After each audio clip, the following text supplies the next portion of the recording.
बचावा, बचावा, बचावा, बचाव, बचावा, बचावा,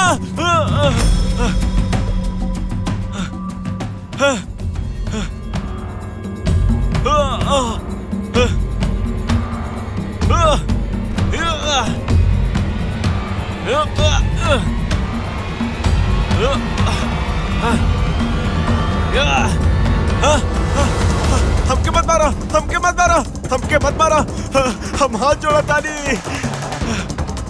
अरे नहीं नहीं नहीं, बचावा, बचावा, हमका मत मारिया, बचावा, बचावा, बचावा, बचावा।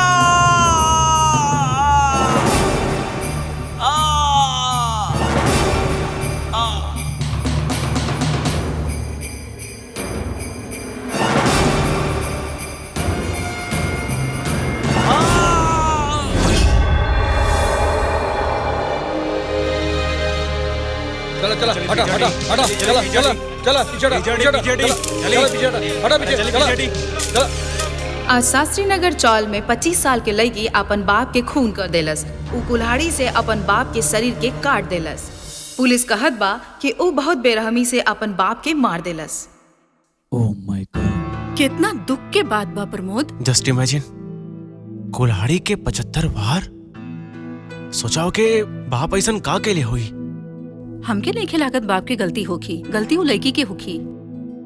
गलत रास्ता पर जात हुई, बाप रोके के कोशिश कैले हुई।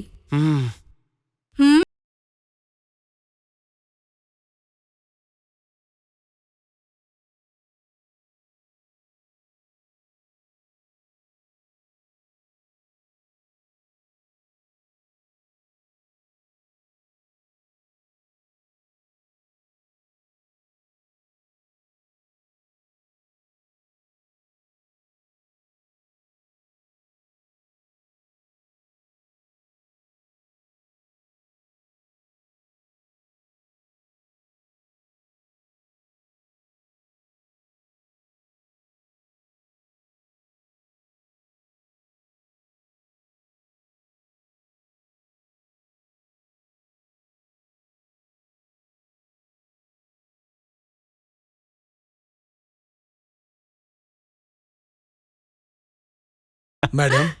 हाँ? का बात बा कुलकर्णी? महिला मंडल से कुछ औरत मिले के आइल बाड़ी। उनसे कहा हम अभी आवतनी। अच्छा मैडम। हम आवत बनी। हाँ, ओके। बैठी रहो लोग, बैठ जाई। आई बताई, हम रउआ लोग खातिर का कर सकीले? रंजना जी, हमनी के चाहत बानी जा कि तू ओ लड़की शोभा खातिर मुकदमा लड़ा जेकर न्यूज टीवी पर दिखावल गईल है। ता रउआ लोग चाहत बानी कि हम वो लड़की के मुकदमा लड़ी, लेकिन का रउआ के ई बात के पता बा कि रउआ एगो खूनी कातिल लड़की के बेचारी कह रहल बानी? वो केहू और के ना, अपन सगा बाप के खून कैले बिया। और ऊ लड़की खातिर हमरा दिल में कोनो हमदर्दी नइखे। अगर एगो दानो बाप अपन बेटी के बलात्कार करे चाही त ई हालत में ऊ बेटी अपन बाप के हत्या ना करी त और का करी? आप ऐसन केस बहुत जीतल बानी। हमनी चाहत बानी जा आप ऊ गरीब लड़की शोभा के मदद करी। एकर फैसला त हम ऊ लड़की से मिलला के बाद ही करम कि हमके ओकर मदद करे के चाही कि ना करे के चाही।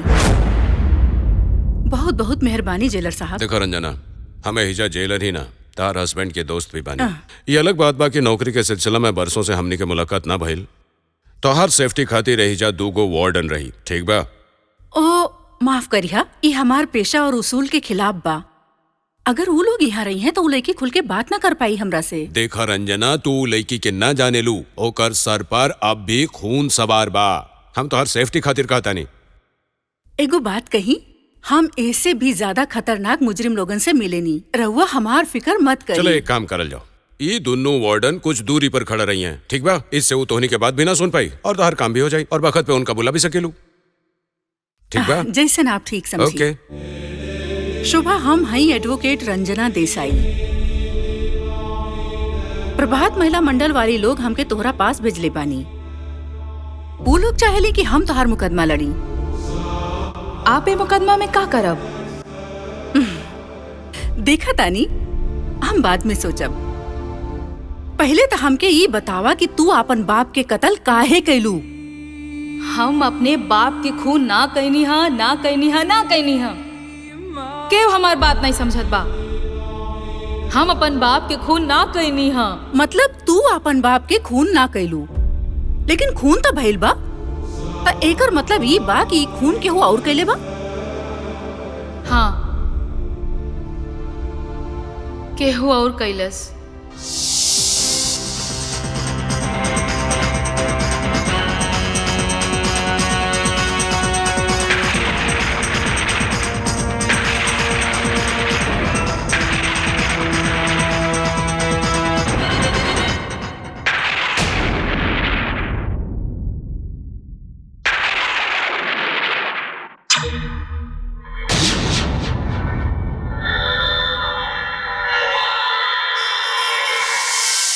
तू हमके ये समझावल चाहेलू कि ये खून तू ना कैले बाड़ू, बल्कि कौनो प्रेतात्मा कैले बा जे तोहके जरिया बनौले रहे। तू का सोचत बाड़ू कि हम ई बात पे यकीन कर ले? सच मान ले बेकरा के?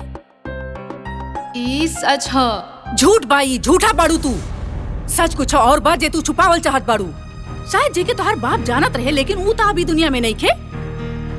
यही से तू कानून के इंसाफ से सजा से बचे खातिर मनगढ़ंत कहानी बनावत बाड़ू। झूठा बाड़ू तू, खूनी बाड़ू तू मरले बाड़ू अपन बाप के। हम तोहार कोनो मदद ना कर सकेली और ना ही करे चाहेनी। और एगो बात याद रखिया शोभा, ई बेहुदा और वाहियात बात से तू अपना आप के ना बचा सकेलू। तोहके अपन कैला के सजा भोगे के पड़ी, करनी के फल भोगे के ही पड़ी। समझ लू तू? वार्डन ले जाए के। हमार विश्वास करी, हम अपने बाप के नहीं मरली। ना कहनी हम अपने बाप के खून। झूठ बोल गाड़ तू। हमार विश्वास करी, हम ना कहली अपने बाप के खून। हमार विश्वास करी, हम ना कहनी अपने बाप के खून।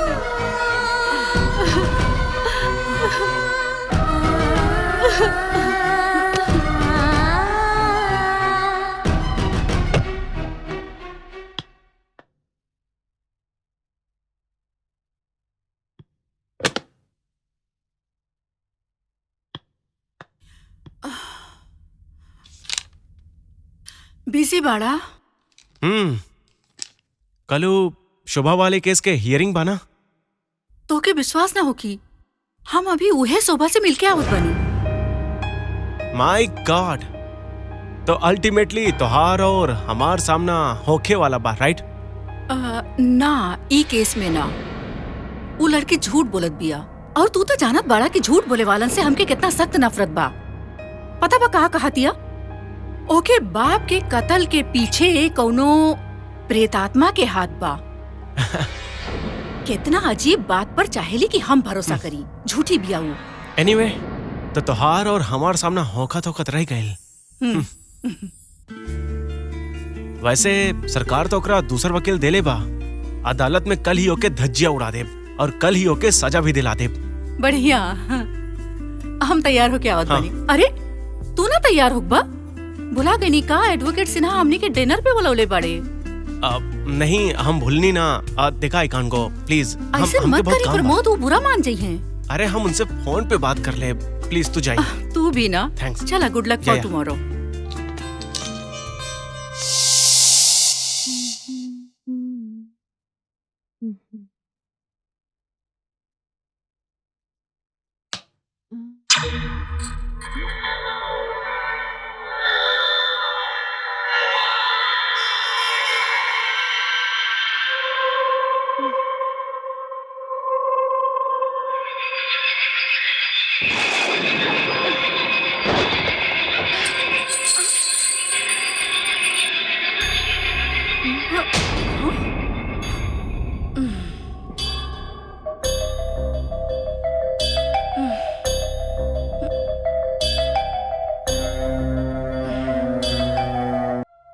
Thank you so much Sinha साहब, रहुआ काहे तकलीफ कईनी।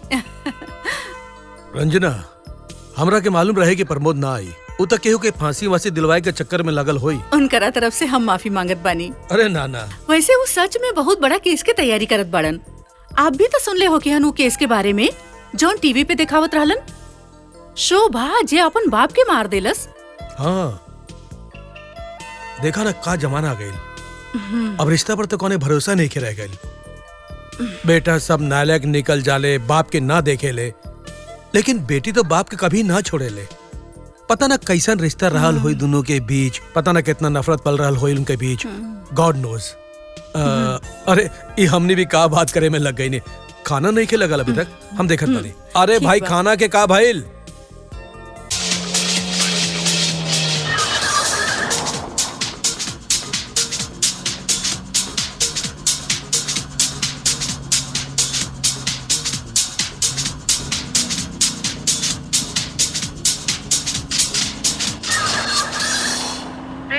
जाए वाला लोगन खातिर जरूरी सूचना। ओ रोड पर 2 गो ट्रक के एक्सीडेंट हो गइल बा, जेकरा चलते सारा रोड जाम बा। यही से एमजी रोड से आप लोगन के अपन रास्ता बदल लेवे के चाहिए।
कितना चोट लागल बा। ई गाड़ी वाला लोग भी पता ना कैसन गाड़ी चलावेलन। कितना चोट लागल बा तोके। आवा चला, हमरा साथ चला, हम तोके डॉक्टर के पास ले जाता नहीं।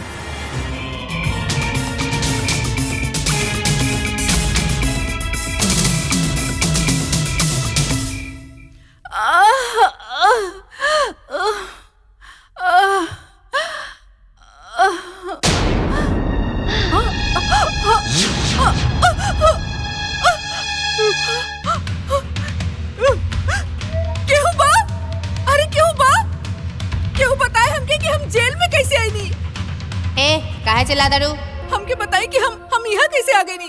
ए सवाल जवाब सुबह करी हा, जा जा के सो जा। तमीज से बात करा हमरा से। तू हमके जानत नहीं खू। ए हम जानत बानी तू के हाउ। अगर तू चिलम पट्टी बंद ना कैलू ना त मुंह से नहीं ऐसे बात करब, समझ लू।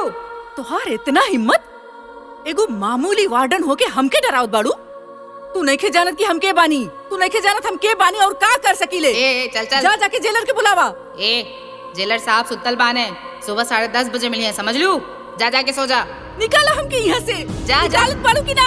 निकाल जाके बाहर यहाँ से। जा निकाल पाड़ू की ना। तू ऐसे ना मन भी। निकल भी ना हमके यहाँ से।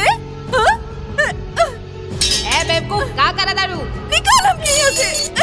ए शशि लता उषा जल्दी आवा कि पागलपन की दौरा पड़ गई।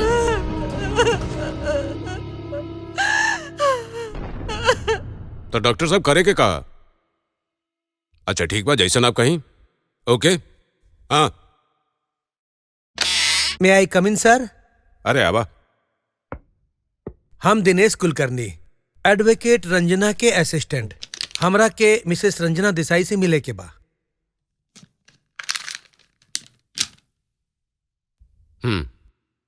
हमरा के माफ करी मिस्टर कुलकर्णी, हम आपके मिसेज रंजना देसाई से मिले की इजाजत ना दे सके नहीं। मगर काहे जेलर साहब? वो ये खातिर मिस्टर कुलकर्णी कि मिसेज रंजना देसाई के दिमागी हालत बहुते खराब बा। जब वो जेल में लावल गईल रहनी त इतना एक्साइटेड रहनी कि उनकरा शांत करे खातिर हमनी की दूधू को नींद के इंजेक्शन देवे के पड़ल। उनकर दिमागी हालत के देख के लगेला उनकरा मेंटल असाइलम भेजे के पड़ी। देखी, ऐसन मौका पर उनका से मिलल काफी रिस्की हो सकेला। जेलर साहब, हम उनके अपन रिस्क पे मिले के चाहत बानी। वैसे हम भी एक लॉयर बानी और आप हमरा के उनकरा से मिले के नइखे रोक सकत। और उनकर मेंटल कंडीशन जैसन भी हो, वो हमरा से मिले के बाद बिल्कुल ठीक हो जाई हैं। ठीक बा? हाँ सर। देखा, वकील साहब के मिसेज रंजना से मिलवा दा। चलिए वकील साहब। थैंक यू सर।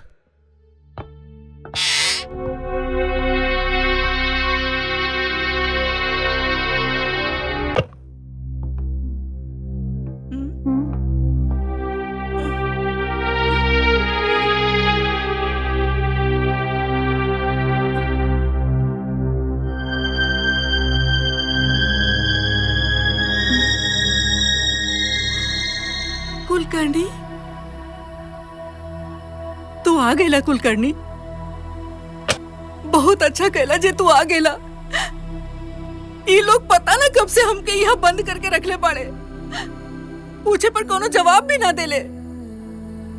और प्रमोद कहाँ बाड़े? वो हमसे मिले खातिर काहे ना आइले? मैडम।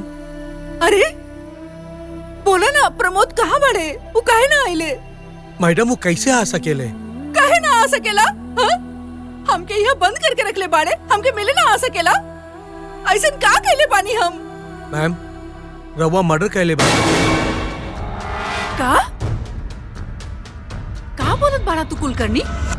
काहे बकवास करत बाड़ा? हम खून करब? अरे हम काहे क्यों के खून करब? हम खुदे एगो क्रिमिनल लॉयर बानी। केकर खून कहले बानी हम? का बकवास करत बाड़ा तू? मैडम, रवा प्रमोद साहब के मर्डर कहले। का बोलत बाड़ा तू? झूठ बोलत बाड़ा तू। कुछ ना भइल बा हमार प्रमोद के। हम खून करब ओकर कुलकर्णी, हम? अरे जान से भी ज्यादा प्यार करेनी हम ओके। अब हमरा समझ में आ रहल बा, अब कुछ कुछ समझ में आवत बा। ई सब तू लोगन के साजिश बा। तू भी मिल गईला उनकरा के साथ कुलकर्णी, तू भी मिल गईला उनके साथ। लेकिन भूलिया मत, छोड़ब ना हम तो के। क्रिमिनल लॉयर बानी हम।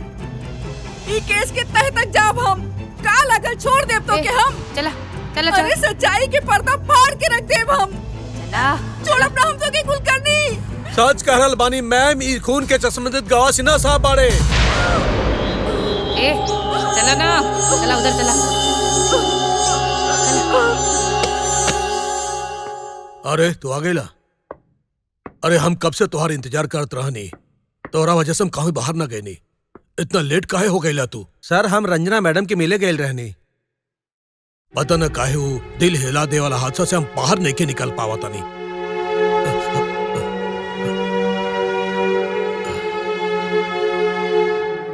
हम सपना में भी नहीं के सोचले रहने की रंजना ऐसे करी।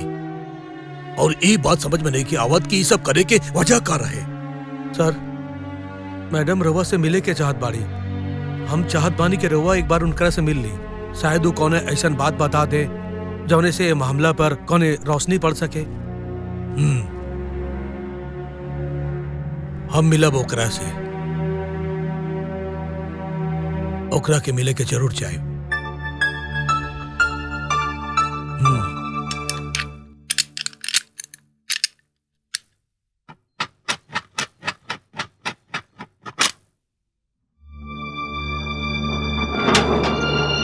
ए चला, तो से एडवोकेट से ना मिले आयल बाड़े। और देखा, कोनो ऐसन वैसन हरकत ना करे वहां पे। चला।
प्रमोद के फोन आई।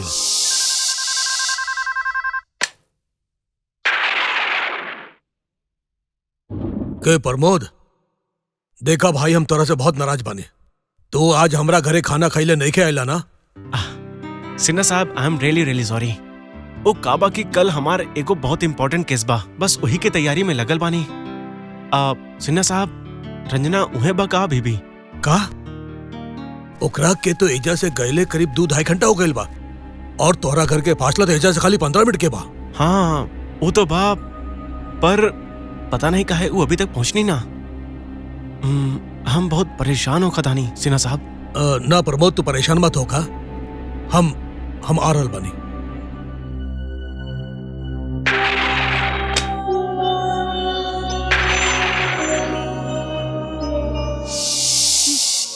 ना, ये सच ना हो सकेला, ये सच ना हो सकेला। हम अपन प्रमोद के हत्या ना कर सकेनी। रंजना, तो हमारे एक बात के जवाब दा। हमरा घर से निकले के बाद तू कहाँ गेल रहो, और अपन घर तो इतना देर से काहे पहुँच लो?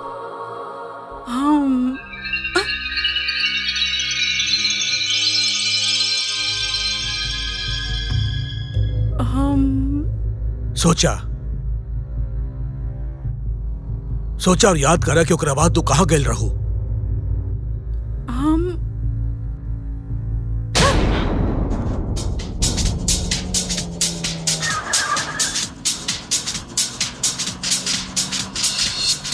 रे रोड से जाए वाला लोगन खातिर जरूरी सूचना। ओ रोड पर 2 गो ट्रक के एक्सीडेंट हो गइल बा, जेकरा चलते सारा रोड जाम बा। यही से MG रोड से आप लोगन के अपन रास्ता बदल लेवे के चाहिए।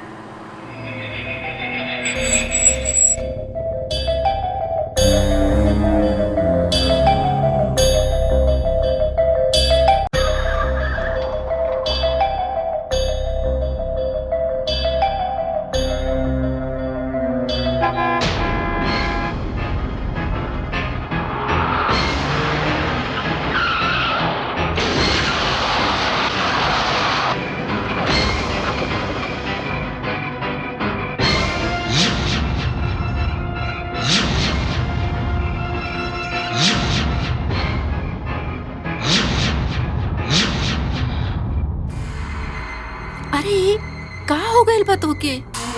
पता नहीं गाड़ी वाला भी कैसे गाड़ी चलावेलन, कितना चोट लगल बा तोके। आवा चला हमरा साथ, हम तोके डॉक्टर के पास ले चलतानी। आवा चला।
जया, हाँ जया, हम प्रमोद बोला तानी। अच्छा, रंजना आइल बा का वहाँ पे? नहीं, वैसे होकर वहाँ पे आवे के कोनो प्रोग्राम रहे ना। वो मिस्टर सिन्हा के यहाँ डिनर खातिर गैल रहनी। हाँ, हम उनसे फोन पे बात कही नहीं। वो बोलस कि यहाँ से निकले 2-2.5 घंटा हो गई, तो हमका लगा कि कहीं वो तोहरे पास फोन भी ना कही नहीं। काहे? रंजना तू कहाँ चल गए रहलू? हम तोरा के कब से ढूंढता नहीं। हम एडवोकेट सिन्हा के अभी फोन कही तो वो बोलने की 2-3 घंटा हो गए बा निकले। अब का दिखा तारू? रंजना, और तुहार माथे पे ही का?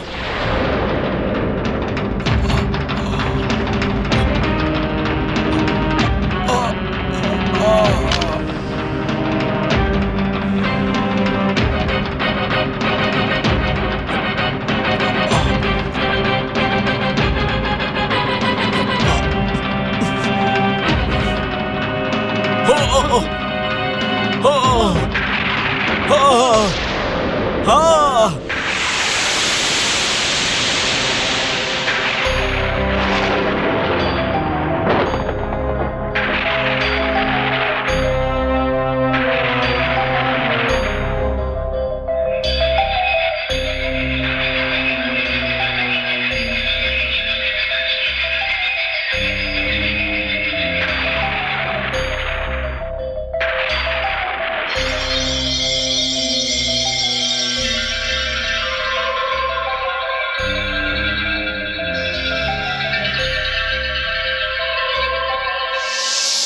सिन्हा साहब, हम प्रमोद के नहीं के मरनी, हम ना मारने उनका के वो लड़की मर ले बिया। लड़की? कौन है लड़की? और या तो कौन लड़की ना रहे सिन्हा साहब, खाली रहुआ के दिखाई ना देत रहे। देखा रंजना, तू एक वकील बाड़ू और तू ये बात अच्छी तरह जानत बाड़ू के जौन चीज दिखाई ना देला वो सबूत ना बन सकेले। और तू ये भी भूलत बाड़ू कि हम वो खून के संबंधित गवाह बानी और तोहरा खातिर हम झूठ ना बोल सके नहीं। देखा रंजना, तोहरा जगह अगर हमार बेटी भी रहित तब भी हम अदालत के सच ही बताऊती। I am sorry Ranjana.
Kiva. Keba uja.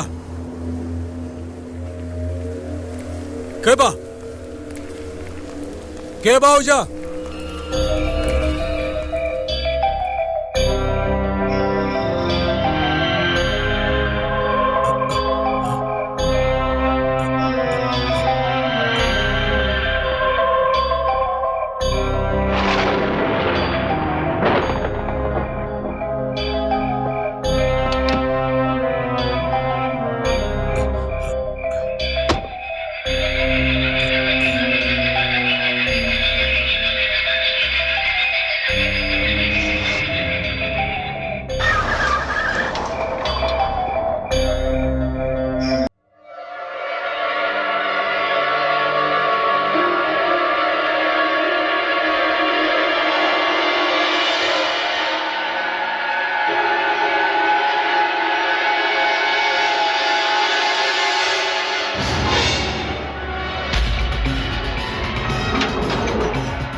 चिल्लात बिया एके पागलपन के दौरा पड़ल बा, ध्यान मत दे। चला चाय पी के आवत नहीं, चाय पिए के मन करता हमार।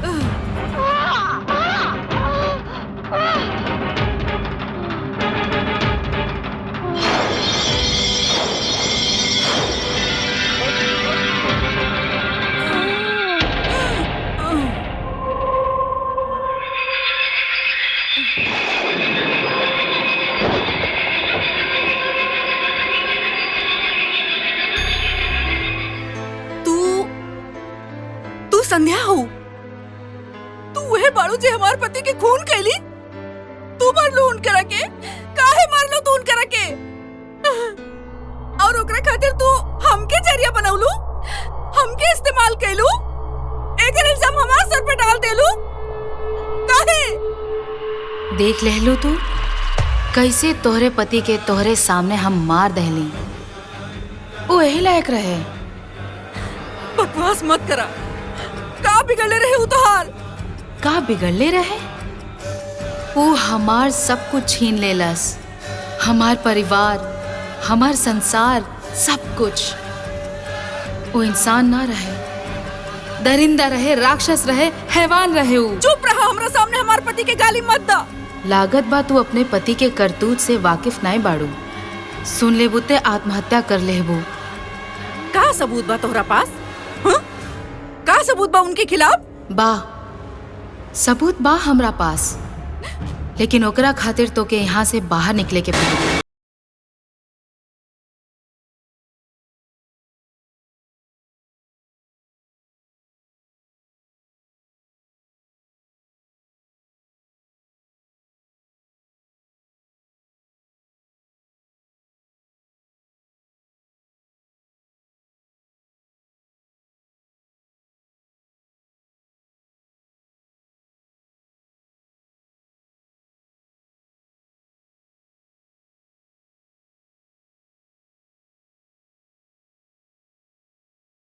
कहाँ चल गई तू? अब कहीं चुप रहल बाड़ू? तू आ ना सामने, बताओ ना सबके। हमार पति के खून तू कैले बाड़ू। अब कहीं चुपत बाड़ू? आवा सामने। केकरा से बात करत बाड़ू? अरे कहाँ चल गई? कहाँ चल गई तू? संध्या, अभी अभी तो यही रहलू, अब कहीं चुपत बाड़ू? बतावे से काहे डरेलू कि खून तू कैले बाड़ू? हम बेगुनाह हई। हम सच कहत बानी, खून हम ना कैनी, खून ही कैले पिया। आवाज बदल बदल के बात करा तड़ू। लेकिन सुना, ए नाटक से तो के कोनो फायदा नहीं होए वाला बा। लागत बा एके नींद के इंजेक्शन देवे के पड़ी।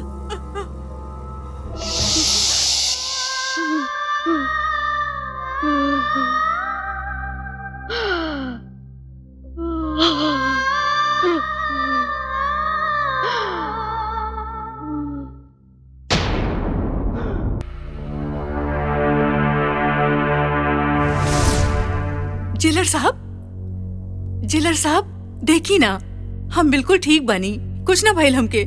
रहो बस हमके यहाँ से रिहा कर दी। हमके एगो मौका दी कि हम अपन बेगुनाही साबित कर सकी। विश्वास करी हमार, हम खून ना कैनी, हम अपन प्रमोद के ना मारनी।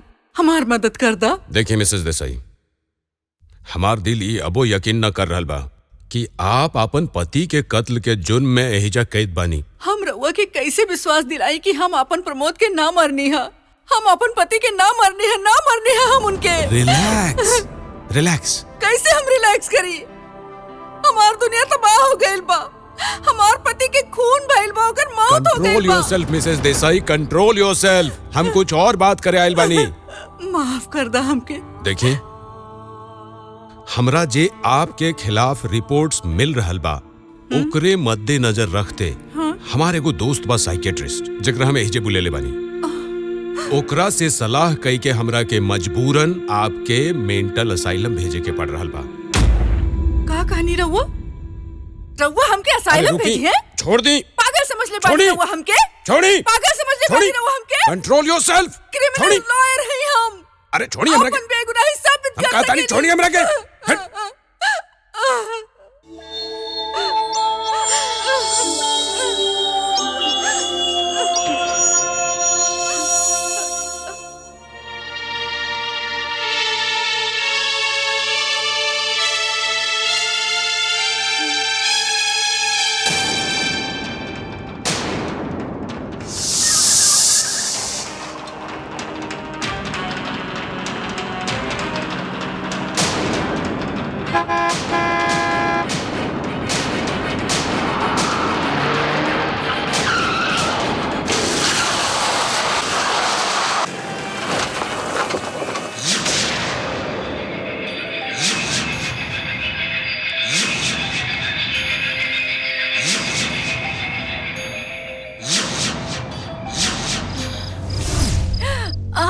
अरे ये का हो गइल बतो के?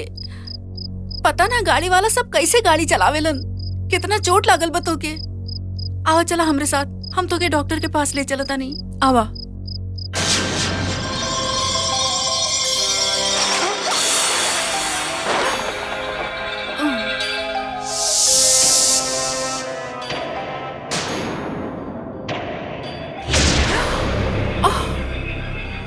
जिलर साहब ये तस्वीर के करबा? काहे? बताई ना, ये फोटो के करबा? ई हमार बेटी संध्या के बा। लेकिन आप क्या पूछ रहल बानी? आपके बेटी के बा? जिलर साहब ये उहे लड़की बिया जोन हमके रास्ता पे मिलल रहे। ई हो ही ना सकेला। दिस इज इम्पॉसिबल। काहे ना हो सकेला? हम सच कहत बानी, ये लड़की उहे हा। मिसेज देसाई हमार बेटी हिया जे 2 साल पहले मर चुकल बिया। ना ये ना हो सकेला। ये हमार प्रमोद के खून कैली हा, ये खून कैली हा, ये खूनी हा। और हम ओकरा अपन आँख से 20 में माले से कूद के ओकरा आत्महत्या करत देख ले बानी। बस बहुत हो गइल मिसेज देसाई। हमरा के अब आपके बारे में अपन ओपिनियन चेंज करे के पड़ी। जेलर साहब हमार बात सुनी। जेलर साहब हमार बात सुनी। जेलर साहब हम खून ना कहने हा।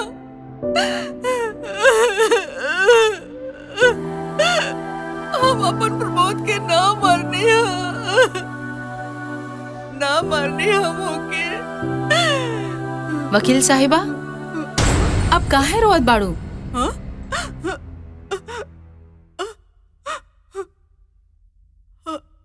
तू तो हमरा के मदद करे से इनकार कर देले रहलू ना?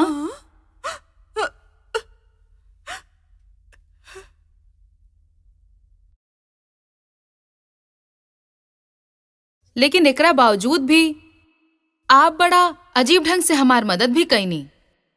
काहे? आप ते ओ पब्लिक प्रोसिक्यूटर के ही मार देलू। के बा वहाँ? हम शोभा। शोभा? इतना जल्दी भूल गईलू? शोभा तू? अच्छा कहलू जे ओ पब्लिक प्रोसिक्यूटर के मार डरलू, नहीं ते ऊ हमके सजा दिलवा के दम लेवे वाला रहे। वो पब्लिक प्रोसिक्यूटर हमार पति रहले। का? हमार पति रहले वो। कितना बार कही हम अपन पति के ना मरने। सुनत बाड़ू तू? हम अपन पति के ना मरने।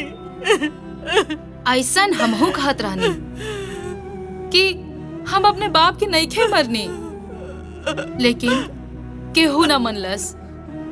तू हो ना। अब ते हम दोनों की कहानी एक ही है। हमनी के एक के नाव पे सवार बानी। एडवोकेट रंजना देसाई। ई जेल हवे। यहाँ से बाहर निकलल आसान नहीं खे। ऐसे बाहर निकल के दिखावा, तब मानब।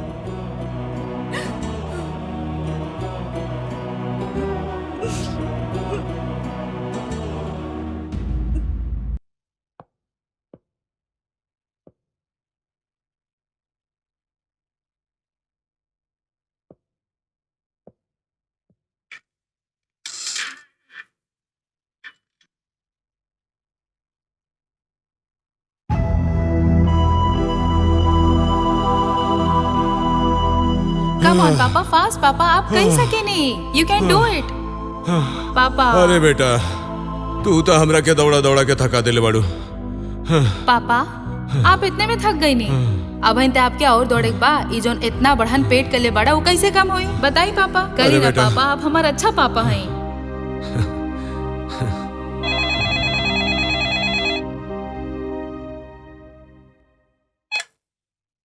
हेलो। यस सर, हम ही आपके फोन कैले रानी। सर, वो एडवोकेट रंजना देसाई के बारे में आपसे बात करे के रहे। सर, ओकरा के अब हमनी खातिर जेल में रखल इतना खतरनाक हो गइल बाकी पता ना कब कौनो कैदी पर या वार्डन पर हमला कर दे। जी हाँ, हमरा विचार में तो ओकरा के खेतवाड़ी मेंटल असाइलम में भेज देवे के चाहिए। जितना जल्दी हो सके उतना बेहतर होगी। Okay sir, thank you. Thank you very much.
हाँ हम तो के ई बतावे आइल बानी हमार बाबूजी तो के मेंटल असाइलम भेजे के तैयारी करत बारे। संध्या हमके एक बात बताइबू, हम तोहार का बिगड़ले रहनी, काहे तू हमके ई तरह बर्बाद कर देलू। हम तो पहले एक दूसरा से कभी मिलने भी ना रहनी, फिर भी तू हमार पति के मार डालो, हमके विधवा बना देलू। हमार पति के कत्ल ओकर इल्जाम हमरा सर पे डाल देलू। काहे कहलू तू ये सब हमरा साथ? हम ये सब करे खातिर तो के ऐसे चुनले बानी काहे कि तू ही हमके इंसाफ दिलवा सकेलू। कैसे? हम कैसे तोरा के इंसाफ दिला सकत रहनी? और ऐसन का जुल्म भइल रहे तो पे? जुल्म? वही जुल्म के वजह से हमके अपने पापा के आंख के सामने एक बिल्डिंग के 20वें माले से कूद के खुदकुशी करे पड़ल। काहे कि हम ई बात केहू के बता नहीं सकत रहनी और ये बोझ अपने आत्मा पर लेकर जिंदा रहल हमके मंजूर ना रहल। लेकिन एगो बात बतावा, ई सब से हमार पति के का वास्ता रहे? उहे बतावे जात बानी। उ 15 नवंबर के शाम रहे। 15 नवंबर हमार जन्मदिन रहे। हमार पापा कौनो जरूरी काम खातिर इंदौर गए रहे। उ कहले रहले कि उ हमार जन्मदिन अगला हफ्ता माने 23 नवंबर के सेलिब्रेट करी हैं। लेकिन हमार सबसे प्यारी सहेली इंदु हमके आपन घर पूना ले जात रही।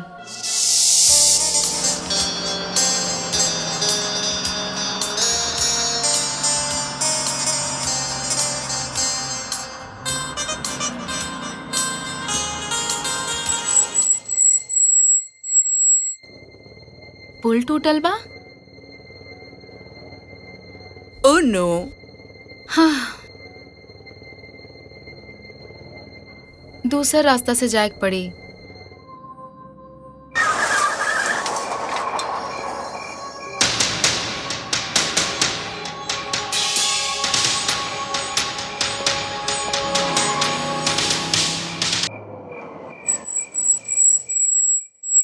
अरे ई का भइल? रुक, नीचे उतर के देखत बानी। ओह,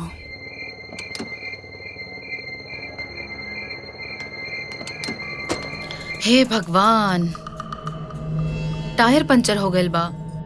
अब का करी? हमरे पास से जैक भी नहीं खे। ओह गॉड। चला एगो काम करे के, चल के देखे कि अगल बगल गैराज बा का। ठीक बा।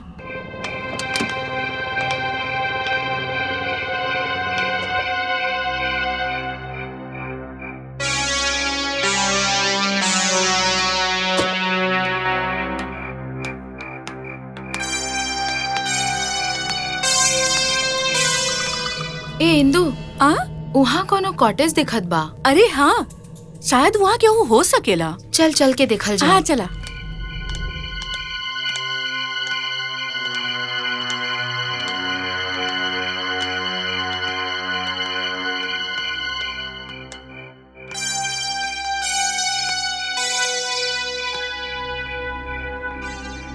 यहाँ पर गाड़ी बा, एकर मतलब अंदर केहू बा। हाँ, हो सकेला हमनी के वहाँ जैक भी मिल जाए। चला देखत हई। चला।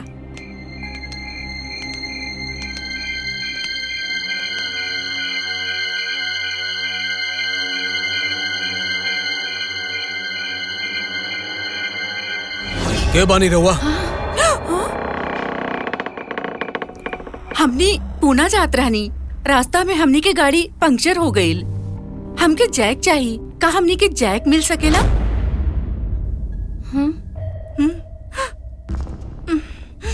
जैक तो हमार साहब के गाड़ी में बा। और उहे रवा के दे सके नहीं। रवा जाके उनसे मांग ली, वो रवा के दे दी। हाँ हाँ, घबराई मत, जाके मांग ली। हमार साहब बहुत अच्छा आदमी बाड़े, वो रवा के दे दी। जाई, बहुत अच्छा आदमी बाड़े। जाई जाई, हाँ हाँ, जाके मांग ली। जाई।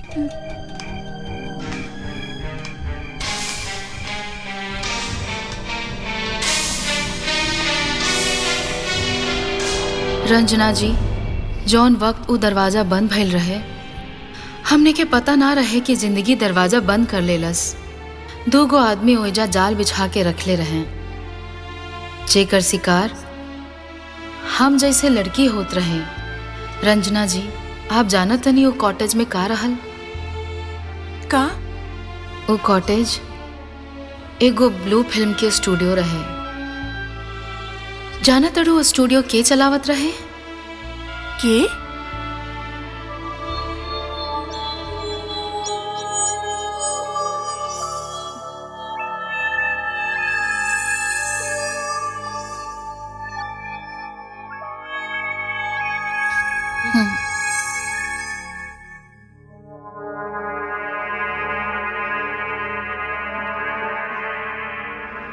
Thank you.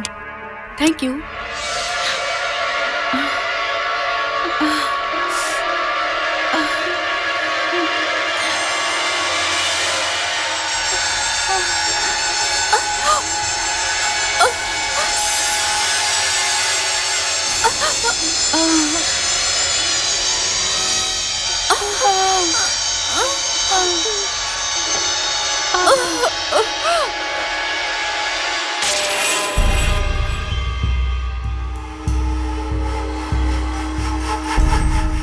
कुलकर्णी सर, का प्लान बनौले सर?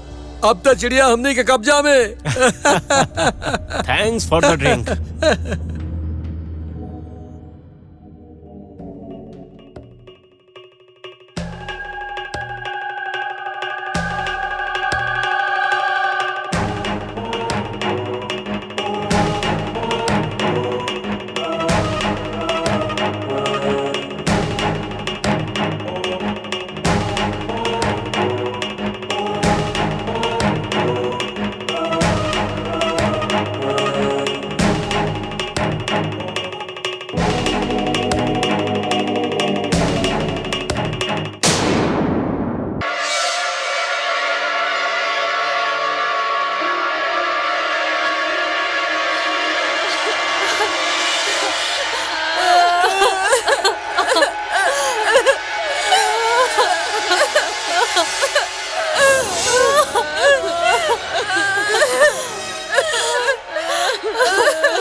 अब रोवे से का फायदा? जौन होके के रहल उ हो गइल, और जौन हो चुकल बा उ सब ई कैसेट में बा। अब तोहरा दोनों के भलाई बस यही में बा कि तू दोनों अपन मुंह मत खोलिहा। अगर केहू भी कुछ करे के कोशिश कैनी तो एक कैसेट सिर्फ हम नहीं, पूरी दुनिया देखी। अब तुहार इज्जत हमार हाथ में बा। और आपके वो देवता पति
हमें कुछ ऐसा रहल।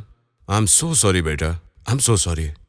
पापा बहुत बहलावे के कोशिश कैले, लेकिन रंजना जी आप ही बताई हम सच्चाई के कैसे छुपाई थी, कैसे चुप रहती। लेकिन हम फिर एगो फैसला ले ली।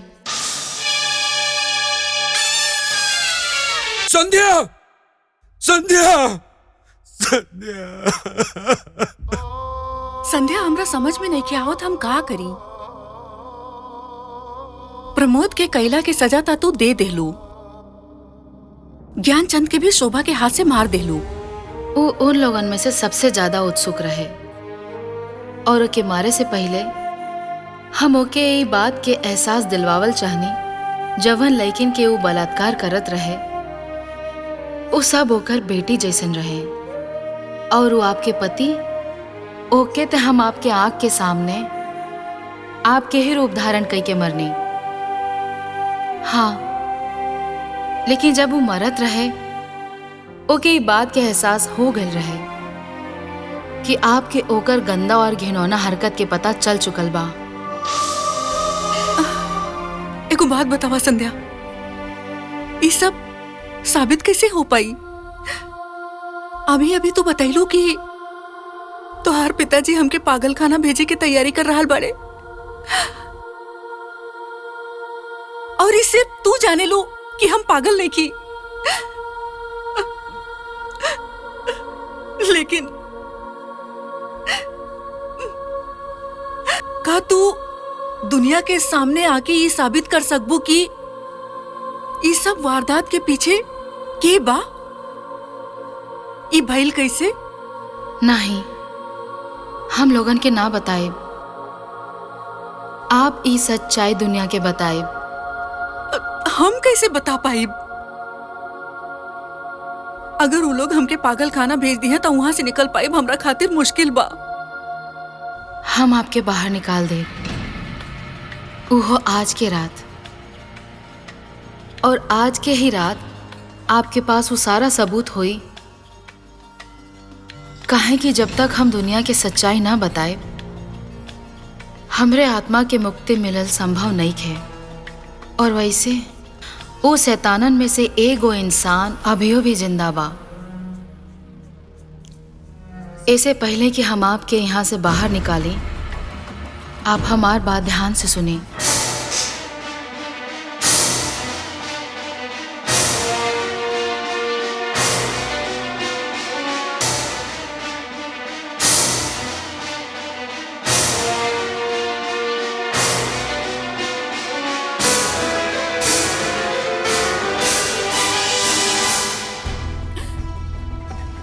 संध्या, हम पूछत पानी कहाँ भी है संध्या? मार गईली।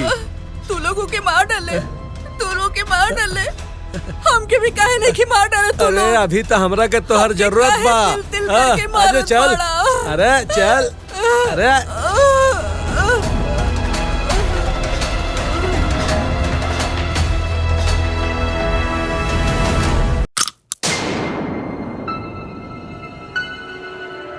रंजना जी, जल्दी उठें। पागल खाने के डॉक्टर संगे जेलर इहे आवत रहे। जरा संभाल के हैंडल करो।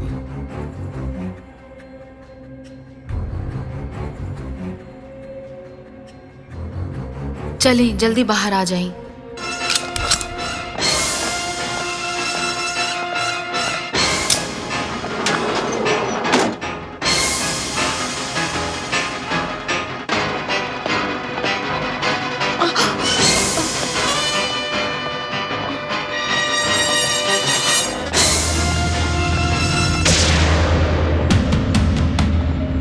आई डॉक्टर। अरे कहाँ गई है वार्डन? जल्दी आई, का भाई? जल्दी आई सब लोग। कहाँ गई हूँ? कहाँ ड्यूटी करेलू तू लोग? सुतल रहलू का तू लोग हमेशा? कहाँ रहलू तू लोग?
रहुआ रहुआ अच्छा भाई रहुआ आ गई नहीं। रहुआ हमके बचा ली प्लीज। रहुआ हमके बचा ली, ना तो ये लोग हमके मार डाली है। रहुआ हमके बचा ली। हमके बतावा का भइल तोरा साथ? के भाई लोग? हाँ का भइल? हमने की गाड़ी खराब हो गई रहे, हमने यहाँ मदद मांगे आयल रहनी। ये लोग हमने के कोल्ड ड्रिंक में नशा के दवा मिला के पिला देले रहे और हमने बेहोश हो गई। और फिर वो वीडियो कैमरा से ये लोग हमने के नंगा तस्वीर निकल ले, सब रिकॉर्ड कर ले बाहों में।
मैडम आप खूनी बदमाश वहशी दरिंदे। सच कह नहीं रहुआ, वैसा रहुआ एजा के बहुत गलती कहनी। आज तक हम अपन हाथ से केहू के ना मर ली। तू तो ओसे भी गिरल हरकत कैले बाड़ा। मासूम लड़कियन के खुदकुशी करे पे मजबूर कैले बाड़ा तू। सच कह नहीं रहुआ, पर अब हम रहुआ के भी ना छोड़ब।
पापा,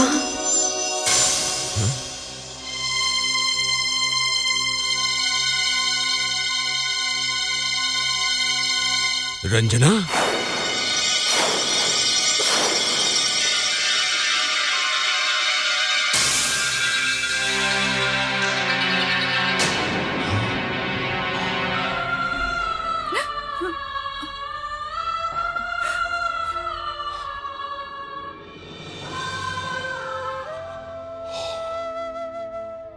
संध्या तू? हाँ पापा। पापा हम ही शोभा के पापा ज्ञानचंद के मार देनी। अगर वो चाहले रहत ते लोगन के सच्चाई बता के न जाने हम जैसन कितना बेबस लड़कियन के इज्जत और जिंदगी बचा सकत रहे। पापा हम ही कुलकर्णी और प्रमोद देसाई के ओके किए के सजा देनी।